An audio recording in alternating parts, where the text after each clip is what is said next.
The title of this video is something I wholeheartedly support. One of you guys mentioned that I should check out this video by the Kleaper before I get into actually playing the game, just to see how it is. And with a title like that, I'm expecting great things. What happens after death? Well, that's easy. Total Warhammer become global crisis. 2 + 2, okay. I see the kind of editing we're going for here. We've watched Maxor and Seth here on the channel, so we're not too unfamiliar with this. And who better to collapse society than this guy? Because Cetra does not serve, or like my I need graphics to watch card. more about Cetra. So without further ado, meet the And my Tomb graphics Kings. card is As the probably gonna resident die from undead playing this game. Egyptians, our goal is simple. Conquer the world, and survive an endgame crisis to win. The first course of action is to greet our neighbor. Howdy do, partner. Because our units are undead, they don't rout, but instead crumble and die faster than a new pair of Yeezys. After key blasting the army to death and circle beating their leader, we'd won our first battle. Something special about— Okay, all the images are going by so fast. I think, because I don't know anything about the gameplay. This is kind of my first time seeing the actual UI. So this is the health of each unit, and then I guess you can stack units to 20 stacks here for one single army. This is plus regeneration. I guess your units heal over time or heal from some sort of ability potentially. And then you could also see their icons and I guess what they're good at, what kind of weapons they use, and the rock, paper, scissors thing, which you guys said was a kind of a correct analogy for the gameplay. Tomb Kings. Cetra does not serve the IRS. While we barely make any money, our units are completely free. Instead, we have to build structures to increase unit capacities and research tech to field more armies. Right now, we only have a few chariots to recruit, but later in the game, may God have mercy, because I certainly won't. We also start at war with pretty much all of our neighbors because Cetra is a dick. After sieging our first settlement, our units were pretty injured, so instead of waiting for them to replenish, I could just disband and re-recruit them because digging up— Let me just take a quick look here. We have our gold up top, getting 100 per turn. I can probably increase that. And then we have some sort of currency on the side here, which is probably necromancy. You'd probably spend that to gain units potentially, or maybe spend your gold to gain units. No, here we spend gold to gain units. Here you can see it right in the recruitment options. Down the bottom left, that's our lord. Right behind me is probably the turn progression and also some menus. It's pretty similar to Civilization. I have played Civ 6 before, so. Okay, and this is a 20 stack army with what looks to be the Lord on the left, as well as probably a hero right next to him because they're singular units. And then the HP is likely the number of units in that squad potentially. I mean, I feel like that would be a very easy way to manage someone's HP. And as for this overworld map, I'm pretty sure we saw this in the Total War Warhammer 3 cinematic trailers. Dead people is free. In terms of expansion, to our left we have desert. Above and below are tantalizing deserts, and to our right is mountains with desert. Because of how our recruitment system works, we need to play wide. Conquering as many settlements as possible gives us more room for unit capacity buildings and bigger armies. With now 3 settlements, we turn to the vampire counts. By deploying our army in a box and partaking in minuscule tomfoolery, our chariots were able to do their thing. Normally, spearmen counter chariots if we didn't have 50. After capturing the 4th settlement, we took a break from the fighting for a single turn. Hello, man-child. Given our income was now 300 hyper-inflated dollars, we had to channel our inner Logan Paul and steal more. Or accept bribes, because we scare people. Not like that'll stop me, for Cetra does not read. Manfred also decided to attack us, and his army was looking less impressive than an Amazon break room. Man, undead fights are so much fun. We just sit here for 10 minutes watching bone-on-bone action, which is why I spent most of it watching these 2 schizophrenic necromancers walk in circles. What are they doing? Those civilians were unarmed.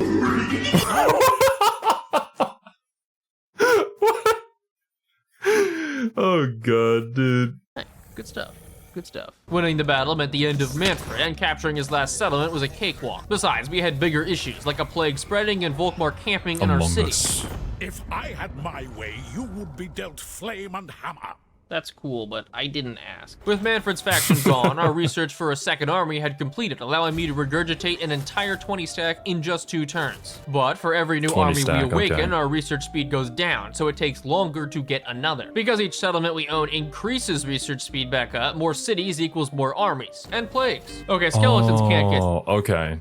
I gotcha. Kind of balancing things out. For the other factions, there's probably some other limiting factor for them to not just, spit out a bunch of 20 stacks, as he called it, which is likely the term that you would use to refer to a full 20 stack army. I've also heard you guys refer to stacks as like a doom stack. I guess that's like a stack, an army with a bunch of really powerful units or something like that. Get sick. Exhibit A, Jack Skellington. Ow, my fucking dick! Speaking of pestilence, our neighbors. Directly next to Kemri is this quirky, not like the other girls settlement, the Black Pyramid of Nagash, a fortress that could unleash untold evil and horrors into the world. So naturally, I had to have it. So up until this point, things were going pretty well. Please don't declare war on me.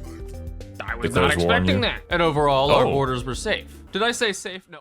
Okay, this is probably the diplomacy screen. Very unfriendly, minus 110. That is so sad.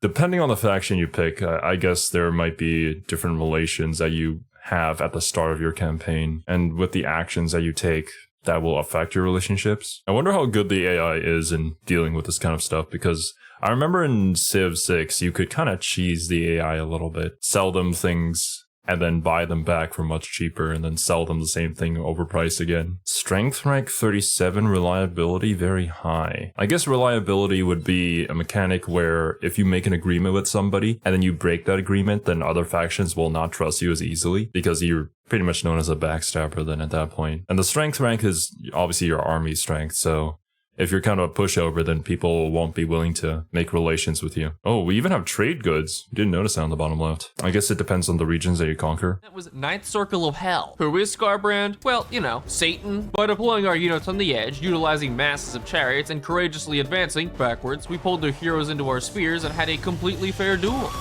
Winning the battle left Corn cities open, but as we went north, there were problems in the south. Though with another army awakened, we started to mobilize the 3rd Legion of mostly useless yet still free cannon fodder. Headed by the legendary leader King Wackoff, our armies beat the lizards off and used a tactic I like to call Rimworld. Fighting the last army manually, we used the mystical powers of cheese. We're just gonna keep running him in circles until he dies. And you know what? Oh fuck, oh fuck. I take it back. No, he's caught up to you. Rip. Further north, Cetra took Scarbrand's capital, another bald man declared war, and Tic-Tac-Toe drew an X on our settlement. In retaliation, our armies cornered him, and instead of auto-resolving, I decided to fight out the battle. What a mistake that was. With half his units being airborne, we won at the cost of bleaching my eyes. Even after taking back our settlement, we were still fighting against every single bordering faction. With Khorne, Lizardman, and Volkmar cities conquered, we expanded rapidly, extorted factions in the name of peace, and certified ourselves as a local menace. But we were running into a minuscule problem if we define minuscule as Jabba the Hutt. If I could rename our cities in this game, I'd call them all Poland, because with greenskins, new plagues, and overweight toads, we were being squished from all sides. God. Yes, we were beating down Volkmar, but with every settlement we occupied, we'd just lose a different one. Because awakening an army would take too much time, we performed a rite to cause sandstorms and attrition for all invaders, which weakened most armies. Oh, okay, that's cool. You can kind of affect the territory that you control by likely spending resources. I think I saw there a split second that you could spend gold and then it would last like a certain number of turns. The gold management in these kind of games is obviously extremely important. So you kind of have to balance between like having a super powerful army that you spend a lot of gold and upkeep for versus having a lot of gold but not as strong of an army, which other players could potentially use to their advantage and invade you. Or in this case, the AI. Most armies. Scarbrand decided to take another pass at Cetra, who was riding his Chariot of the Gods. After continuously running over his toes, we finally sent Scarbrand to the Shadow Realm, separately wiped out Volkmar, and secured our borders. What happens when a lord dies? Do you just lose if you're a legendary? No, I feel like that wouldn't be a good mechanic. I guess maybe you could have them take a few turns to respawn at their capital city or something like that. Or maybe you like lose resources, like spend gold in order to revive them potentially. Wackoff also discovered Edgy Arkan, who's like Cetra's really emo younger brother. No mom, it's not a phase, I'm just a Sigma male. Above Arkan is Aranus Azultspine, a treacherous pirate known for betraying trustworthy allies. Back to the north, we did a little spring cleaning by finishing off Glizzy and some inbred Gila. Also apparently Krokar declared war on us at some point, which is cool, but back to the line. Plus in a rare you guys have recommended I play Krokar, I believe. I think he's like a free DLC Lizardman. Because Lizardmen are definitely my favorite faction from all the factions that I've seen. Apparently he's super OP, or something like that. Moment of bonding, Bertoni and I united in common hatred of Arkan. Of course, one turn later, how dare you take what I've rightfully stolen? On top of Bertonian aggression, we had to defend ourselves from Arkan by invading it. King Wackoff is unique in that he buffs Tomb Guard, our elite infantry. I just realized his name is King Wackoff. Really? But by heaping more buffs onto him, each Tomb Guard is practically unkillable, even when completely surrounded. As for Arkan, Resident Necromancer, Evildoer, and Lieutenant to Big Bad Nagash, taking an overview of our wars, we needed another army, but researching one was too slow. But you might have noticed these relic things next to our income called canopic jars. We get them through taking settlements and spend them in my favorite pastime, running a cult. The mortuary cult is a special crafting system for the Tomb Kings. We can also awaken... Oh, special crafting system for the Tomb Kings. That's cool that each faction has their own, like, special mechanic. I guess that special mechanic is likely going to be tied to whatever resource that is unique to them. But like with all these systems, how in the world do you balance this game? Heroes and armies. So by emptying Cetra Jr.'s college fund, we awakened a new dynasty. To further our military even more, we changed up Cetra's army. If having some chariots is good, then thinking rationally, what about a whole army of them? To test our theory, we fought a quest battle for our legendary weapon. Oh my good god. All of my units don't even fit on like where they intended to have the rally point. Even their dedicated anti-chariot units couldn't stand up to the might of standstill traffic. Oh my god. Everybody loses to it. What is going on here? We won Cetra's Blade, researched another army, and kept increasing our income. Tic-Tac also declared war again, leading us to witness more Slon magic. My mini-map was just filling with enemies, so I pieced out one of the Lizardman factions. Tic-Tac-Toe's horrifying army just kinda died, and everyone's favorite murderous psychopaths came back. Thus far, the campaign could be summed up in one word: suffering. Resettling ruins, beating up Ark, and having those very ruins razed, beating up Ark, and accepting bribes, and fighting a lightning strike battle against dinos with 400 chariots. If you told me this is how I'd be spending my Friday night, I'd believe you. But at least one good thing came out of all this: a giant boner with a bow. King Wackoff's army had recruited a bone giant who drops explosive arrows faster than the ratings of Velma. Krokar had decided to siege our settlement with his pet undead that show was so bad. I hope none of you guys watched it. Frog, a Slon so powerful that when he died, he just didn't. Luckily, Wackoff's boner giant unloaded all over the Lizardman, edged Krokar to death, and when it was down to just Lord Croak, beat the meat out of that toad. When everyone was finished off, we returned to fighting Arkan, but next door was a special rogue army, because scattered around the map are books of Nagash. Each one gives us special powers after we defeat the army holding it. The same Nagash whose pyramid we'd looted. Inside is a building we can exploit called the Vault of Nagash, with secrets and dark magic, the likes of which no sane mortal would mess with. Luckily, we're neither. Plus, it's not like building the vault has any serious consequences. I mean, surely it wouldn't set something in motion that would cause a massive invasion to happen. To solve that, I guess that might be like one of the endgame crisis kind of situations. I forgot about it. Mostly because we'd all but wiped out Arkan, doubled our territory, and surrounded the rogue army holding our book. An army of mostly anti-large versus chariots. Way Watchers, the best archers in the game. We're charging the Temple Guard directly. You just walk through them. After dealing with their leader, we won the battle and acquired the Book of Nagash. Each book has a unique ability, with this one causing sandstorms and attrition. The other books are spread across the world, but the closest ones are in Lamia and Karat 8 Peaks. To regroup, we pieced out Krokar by gifting him a settlement we just took from him, and resurrected our spellcasters at 0 health. But more broken was me starting a war with Krokar's ally, which he joined. Now you'd think that it would mean he violated our peace treaty because he declared war on us. But see, the problem there is that we're using our brains, because instead it actually counts as me violating the agreement, lowering my reliability to nothing. And low reliability means... Okay, there it is. God damn it. With Krokar attacking one of our armies, 1v10ing the whole thing, then confederating with another one of our enemies, there were just too many settlements to conquer. Well, Krokar is just too powerful, we're man. immortal. Oh yeah, that's true.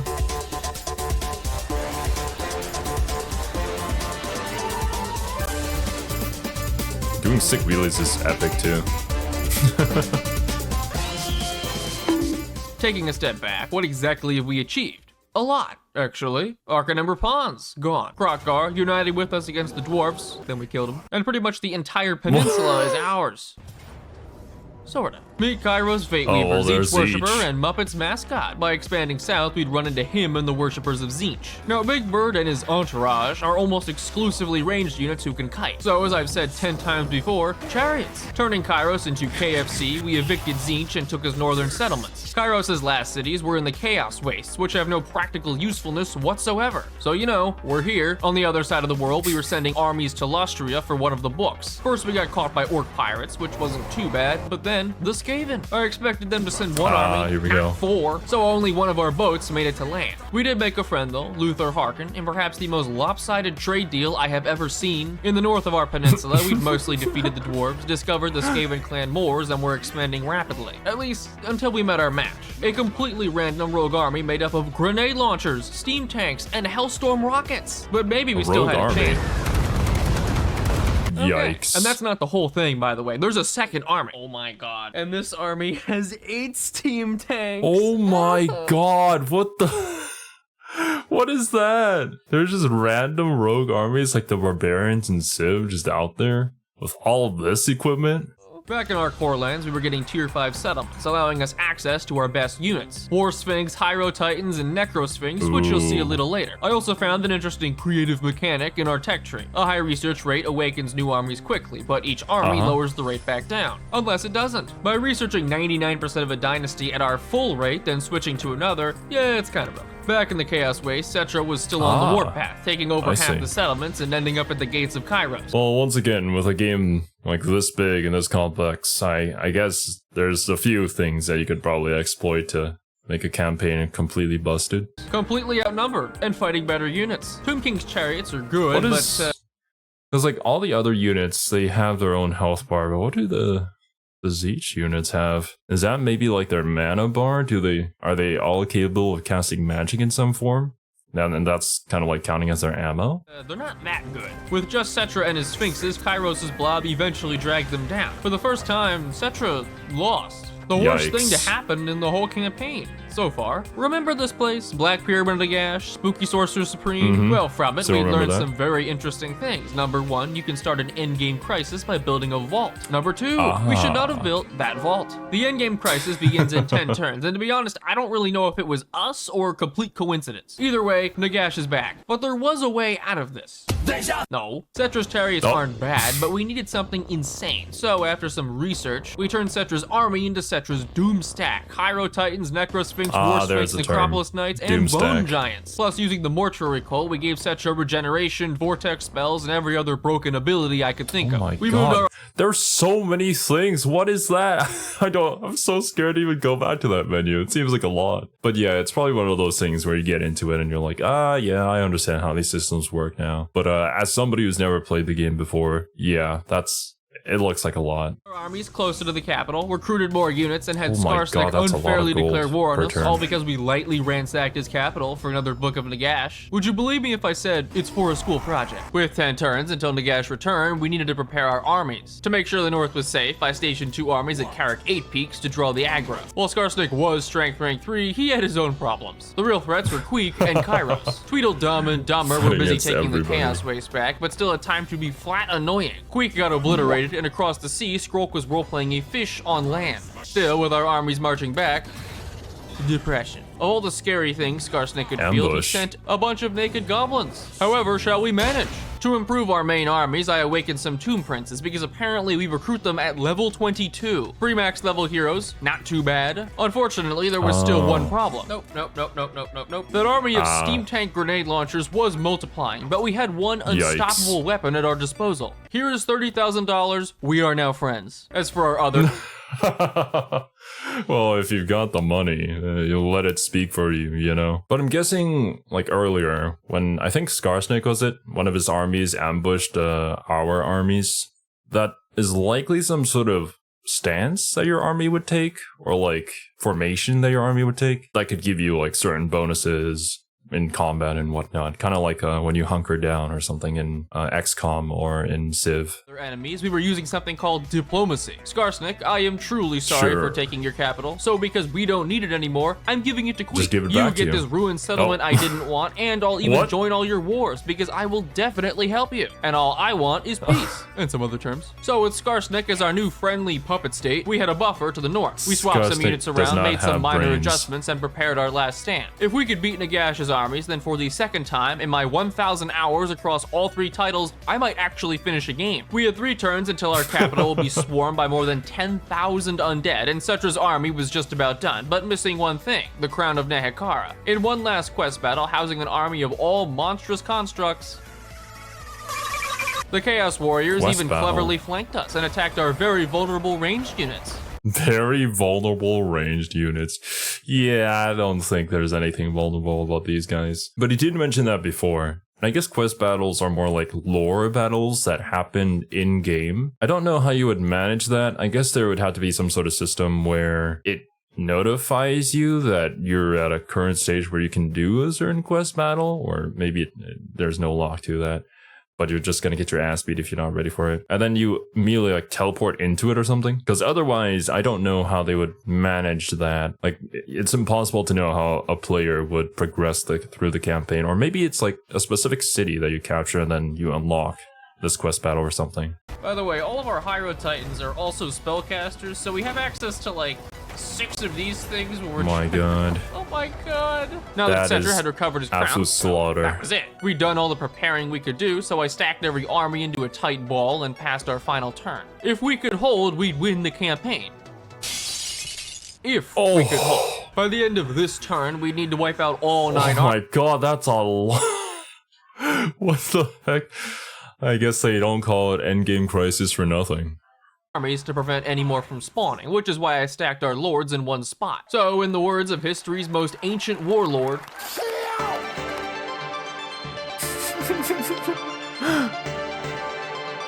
combining all 4 armies by setting 2 as friendly AI armies and 2 as player armies, we could field 80 units at once. In total, there are 7,000 troops on the field, almost turning the game into a PowerPoint. Nagash's armies faded and battle 1 of 3 was over. Our armies hadn't taken a ton of damage, so we moved right into the second battle using the same AI army tactic. But this fight was a little different. 3 of the reinforcing armies were coming from the same spot at the same time. Our Titans went to fight the main army, the first reinforcing AI came in, and dear god, what is that? About 3,000 skeletons had spawned inside of each other, creating this amalgamation. At least this can't possibly get worse. It got worse. Jesus Christ. What the heck is... Oh my god! What is this? This is absolute chaos. The game is called Total War, isn't it, Ned? What did I expect? Ground level for the average soldier. Well, it looks a little something like this. I'm not really sure how to describe it. Because the enemy armies could not physically get onto the field, I had to keep pulling back to let them spawn. They even hit army losses and had 0 units on the field, but the game was soft locked because of our blob. As my PC spit up coolant, my suffering ended at last. Now it was down to the final battle against Nagash's 3 best armies. Bringing everything we had to bear, it was a lot. In one last climactic, exciting, and totally not completely one-sided battle, Cetra beat Nagash's armies once and for all. With over 1 million gold spent, 44 wars declared, and 0 allies ever, we'd at last achieved a complete and total campaign victory. For Cetra does not forget. You didn't think I wouldn't remember Kairos.